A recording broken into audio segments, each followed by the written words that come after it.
প্রায় এক বছর আগে বাংলাদেশ মার্কেটে অফিসিয়ালি লঞ্চ হয় এই OnePlus Nord C5 অ্যান্ড তখন থেকে বাংলাদেশ মার্কেটে তুমুল জনপ্রিয়তা পায় বিকজ অফ এর অ্যাগ্রেসিভ প্রাইসিং অ্যান্ড সেই তখন থেকে এতদিন পর্যন্ত এর জনপ্রিয়তা না কমলেও কমেছে এর প্রাইস। তাই ভাবলাম এই মুহূর্তে এসে এই ফোনটা আপনাদের জন্য কেমন হবে সেটাই জানানোর সময় চলে এসেছে। অ্যান্ড ইন্টারেস্টিংলি এই অফিসিয়াল ফোনটাতেও কিন্তু আপনারা এখন অফার পেয়ে যাচ্ছেন লাইক টেলিকমে, যেখানে এটার অফিসিয়াল প্রাইস নর্মালি 35,000 টাকা ছিল, সেখানে 2,500 টাকা ডিসকাউন্টে এখন আপনারা এই 8/256 জিবির Nord C5 কিন্তু লাইক টেলিকমে পেয়ে যাবেন মাত্র 32,500 টাকায়। সো এই বাজেটে আমার কাছে এটা বেশ অ্যাগ্রেসিভ একটা ডিল মনে হয়েছে। সো বেশি কথা বলবো না, চলুন শুরু করা যাক। ভালো লাগলে like, comment, share and subscribe করে পাশেই থাকবেন। শুরুতেই এর বক্স কন্টেন্ট নিয়ে কথা না বললেই নয়। এখনকার ফোনগুলোতে যেখানে চার্জার, কেবল সবকিছু সরিয়ে দিচ্ছে, সেখানে এইটাতে আপনারা স্টিল একটা 80 ওয়াটের চার্জিং অ্যাডাপ্টার এবং কেবল সবকিছু পেয়ে যাচ্ছেন। সিম ইজেক্টর টুল রয়েছে এবং একটা কেসও রয়েছে এই ফোনটাকে প্রোটেক্ট করার জন্য। তবে ফোনটা আনবক্স করার পর এটাতে কভার লাগাতে একটু কষ্ট লাগবে আপনার কাছে বিকজ অফ এর ক্লাসি এবং সুন্দর একটা ডিজাইন। আমাদের হাতের ফোনটা হচ্ছে মার্বেল মিস্ট, পেছনের দিকে খুবই সুন্দর একটা মার্বেল টেক্সচার ব্যবহার করা হয়েছে। যদিও একটা প্লাস্টিক ব্যাগ এবং ফ্রেমটাও প্লাস্টিক, তবে তারপরও এর ডিজাইনটা আশা করি প্রত্যেকের ভালো লাগবে। 8.2 মিলিমিটার থিকনেসের সাথে 199 গ্রামের এই ফোনটা হাতে নিলে আপনার কাছে কোনোভাবেই অনেক বাল্কি বা অনেক ভারী কোনো ফোন মনে হবে না বিকজ অফ এর ওয়েট ডিস্ট্রিবিউশনটা যথেষ্টই ভালো। তবে ফোনটাতে প্রোটেকশনও খারাপ দেয়নি। এখানে IP65 এর ওয়াটার এবং ডাস্ট রেসিস্ট্যান্ট সার্টিফিকেশন রয়েছে। যদিও এখানে ডাস্টটাকেই বেশি প্রায়োরিটি দেওয়া হয়েছে এবং স্ট্রং করা হয়েছে, তবে নর্মাল যেটা রয়েছে সেটাও কিন্তু যথেষ্ট ভালো। পোর্টস অ্যান্ড বাটন সবকিছুই ঠিকঠাক রয়েছে, তবে এখানে মিসিং গেছে আয়ার ব্লাস্টার সেন্সর অ্যান্ড এই পাশে OnePlus-এর যেই আইকনিক স্লাইডার সেইটা, এই জিনিসটা থাকলে আরেকটু বেটার ফিল হতো, যেটা একটা OnePlus-এর ফোন। যাই হোক, ফোনটার সামনের দিকে আসলে আবার আপনি এই কমতিগুলো ভুলে যাবেন। এখানে কিন্তু ব্যবহার করা হয়েছে একটা 6.77 ইঞ্চির 120 হার্জের অ্যামোলেড ডিসপ্লে, যেখানে HDR10 এর সাপোর্ট রয়েছে। তাছাড়া ব্রাইটনেসও কিন্তু ফোনটার যথেষ্ট ভালো। যদিও বা খাতা কলমে লেখা রয়েছে 1430 নিটস, বাট এইটা আপনি যদি রেগুলার লাইফে ব্যবহার করেন তাহলে দেখবেন অনেক ফোনের 4500 নিটসের থেকেও ব্রাইটার ডিসপ্লে প্রোভাইড করছে এটা। কেন আমি জানি না, স্পেক কম হওয়ায়ও এটার ব্রাইটনেস যথেষ্ট ভালো। সেখানে আপনারা ইনডোর আউটডোর যে কোনো জায়গাতেই ব্যবহার করেন, একদম ফুললি ক্লিয়ার এবং ভিজিবল একটা ডিসপ্লে এক্সপিরিয়েন্স পাবেন আপনারা এই ফোনটি থেকে। তাছাড়া ডিসপ্লের কালারটাও খুবই পপড আপ এবং যে কোনো কন্টেন্ট ওয়াচিং এক্সপিরিয়েন্স খুবই ভালো। বেজেলের কথা বলতে গেলে বেজেলটাও মোটামুটি মিনিমালি বলবো, তবে নিচের দিকটা কিঞ্চিত বেশি, যেটা খুব একটা চোখে পড়ে না, যথেষ্ট সিমেট্রিক্যাল আমার কাছে লেগেছে। আদারওয়াইজ এইটাতে আপনারা HDR এর সাপোর্ট থাকায় ইউটিউবে 4K HDR 60 FPS একদম স্মুথলি কন্টেন্ট প্লে করতে পারবেন এবং এর ভিউইং অ্যাঙ্গেল এবং কন্টেন্ট এক্সপিরিয়েন্স যথেষ্ট ভালো ছিল। তবে দুঃখের বিষয় এখানে আরও একটা রয়েছে, তা হচ্ছে এত দামি এই ফোনটাতেও ব্যবহার করা হয়নি কোনো সেকেন্ডারি স্পিকার। এখানে জাস্ট আপনারা বটম ফায়ারিং স্পিকার পেয়ে যাচ্ছেন, যার লাউডনেস যথেষ্ট ভালো এবং যথেষ্ট ক্ল্যারিটিও রয়েছে। তবে এখানে ডুয়েল স্টেরিও স্পিকারটা আমি যথেষ্ট মিস করেছি। এই জিনিসটা আশা করি অনেকের কাছেই বড়সড় একটা কমতির দিকই হবে। তবে আরেকটা বিষয় রয়েছে, এই ডিসপ্লেতে আদৌ কোন প্রোটেকশন ব্যবহার করা হয়েছে তা কিন্তু তেমনভাবে উল্লেখ নেই। আমরা নর্মালি গুগলে ঘাটাঘাটি করে মশ লেভেল দেখতে পেয়েছি অ্যান্ড সেইটা খুব একটা স্ট্রংনেস আমার কাছে মনে হয়নি। তো ডেফিনেটলি রিকমেন্ডেশন থাকবে এই ফোনটা কিনলে অবশ্যই একটা প্রোটেক্টর ব্যবহার করবেন। অ্যান্ড ডিসপ্লে সেগমেন্টে একটা বিষয় না বললেই নয়, তা হচ্ছে OnePlus আপনারা সব থেকে ভয় পান যে জিনিসটা নিয়ে, তা হচ্ছে গ্রিন লাইন। সো এই ফোনটাতে যে কোনো রকম display show green line, pink line, white line, যে কোনো কিছু হোক না কেন, লাইফ টাইম ডিসপ্লে গ্যারান্টি দিয়ে এসেছে এই ফোনটা। সো যে কোনো মুহূর্তে যে কোনো প্রবলেম হলে আপনারা কিন্তু OnePlus-এর থেকে এটা রিপ্লেস করে নিতে পারবেন ফ্রি অফ কস্ট। অ্যান্ড সেখানে যদি ফোনের কোনো ফিজিক্যাল ড্যামেজ না থাকে, এটা লাইফ টাইম আপনি এই গ্যারান্টিটা ক্লেম করতে পারবেন। অপারেটিং সিস্টেমের কথা বলতে গেলে এই জায়গাটা আমার বেশ ভালো লাগার একটা জায়গা বিকজ অফ এর অক্সিজেন ওএস। এই ফোনটাতে আপনারা সেই আইকনিক অক্সিজেন ওএসই পেয়ে যাচ্ছেন, যা based on Android 15 out of the box এসেছে। তবে এখানে কিন্তু OnePlus প্রমিস করেছে 4 বছরের অপারেটিং সিস্টেম আপডেট এবং 6 বছরের সিকিউরিটি আপডেট দিবে। দ্যাট ইজ যথেষ্ট স্ট্যান্ডার্ড আমার কাছে মনে হয়েছে। সো এই মুহূর্তে আপনারা লেটেস্ট অপারেটিং সিস্টেমটাই পেয়ে যাবেন, বাট এই ফোনটাতে আমি এখনও আপডেট করিনি। এখনও এটাতে Android 15 রয়েছে এবং অক্সিজেন ওএস 15 রয়েছে। সেক্ষেত্রে যদি আমরা ইউআইয়ের কথা বলি, OnePlus-এর ইউআই আমার কাছে বরাবরই একদম বুকের এই বাম পাশে ছিল, সরি এইটা বাম পাশে ছিল।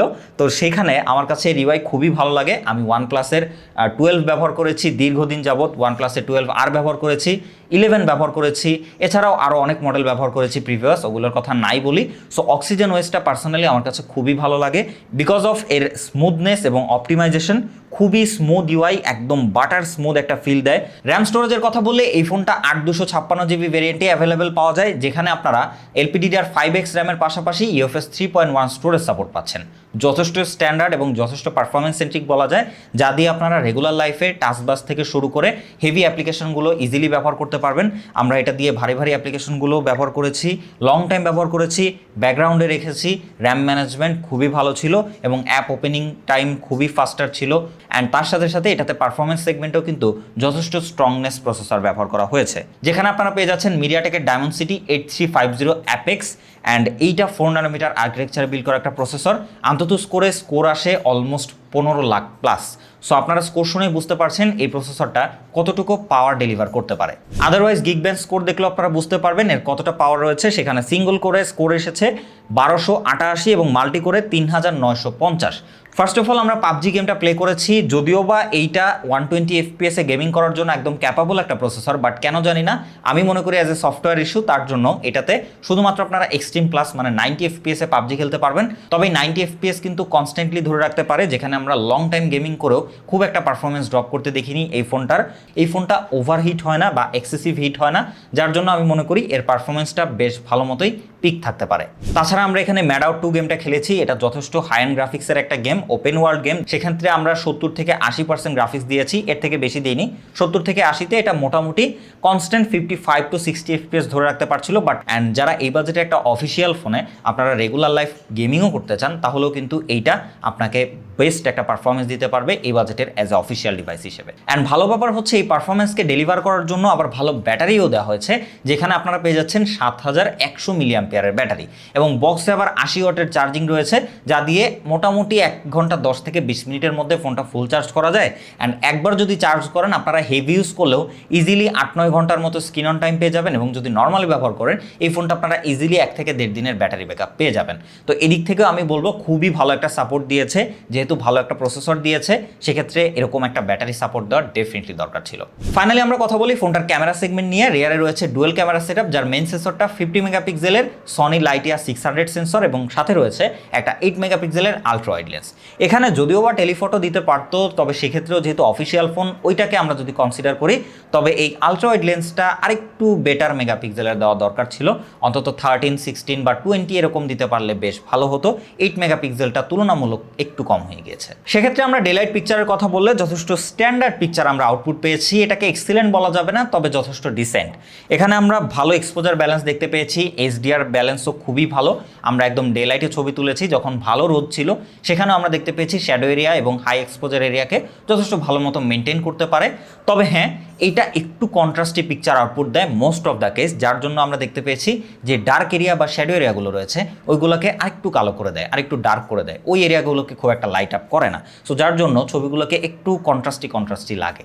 তাছাড়া ডিটেল যথেষ্ট ভালো আউটপুট দিতে পারে এবং কালারের কথা বললে একটু পপটাপ বলা যায়, ওভার না, অন্যান্য ফোনগুলোর মতো এক্সট্রা ওভার স্যাচুরেটেড কালার না। আদারওয়াইজ আলট্রা ওয়াইড লেন্সের কথা বললে কালার খুব একটা শিফট করে না, তবে ডেফিনেটলি ডিটেলের ঘাটতি বোঝা যায়।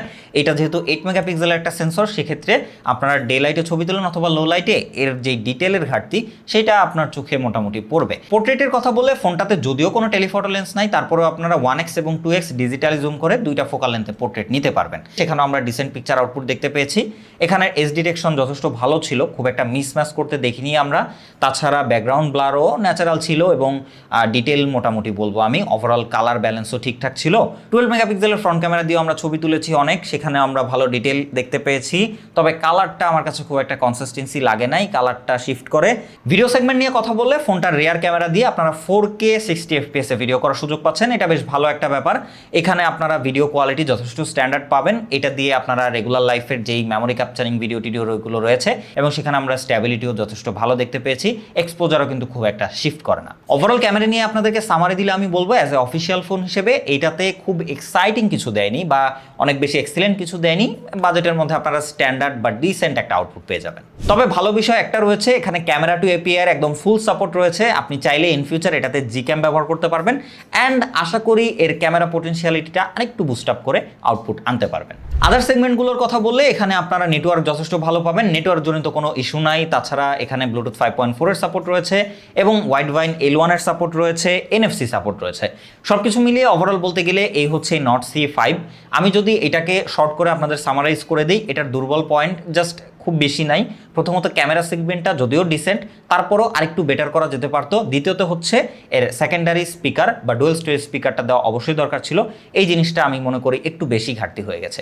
এই দুটাকে মোটামুটি যদি আপনারা চোখ বন্ধ করে স্কিপ করতে পারেন, তাহলে আমি মনে করব এই বাজেটে অ্যাজ এ অফিসিয়াল ফোন হিসেবে 8/256 GB স্টোরেজ অ্যান্ড এখন ভাই মার্কেটের ফোনগুলোর যে পরিমাণে প্রাইস বাড়তেছে, ফিউচারে কিন্তু আরও বাড়বে। ওই দিক থেকে চিন্তা করলে এই ফোনটা আমি মনে করি খুবই ভালো একটা অ্যাগ্রেসিভ ডিল। এখন বাকি ডিসিশন ভাই টোটালি আপনাদের উপরে থাকবে। ভালো লাগলে লাইক কমেন্ট শেয়ার করবেন, সাবস্ক্রাইব করে পাশে থাকবেন, আপনার মনের মতামত কমেন্টে জানাবেন। দেখা হবে নেক্সট কোনো ভিডিওতে। সেই পর্যন্ত খোদাহাফেজ।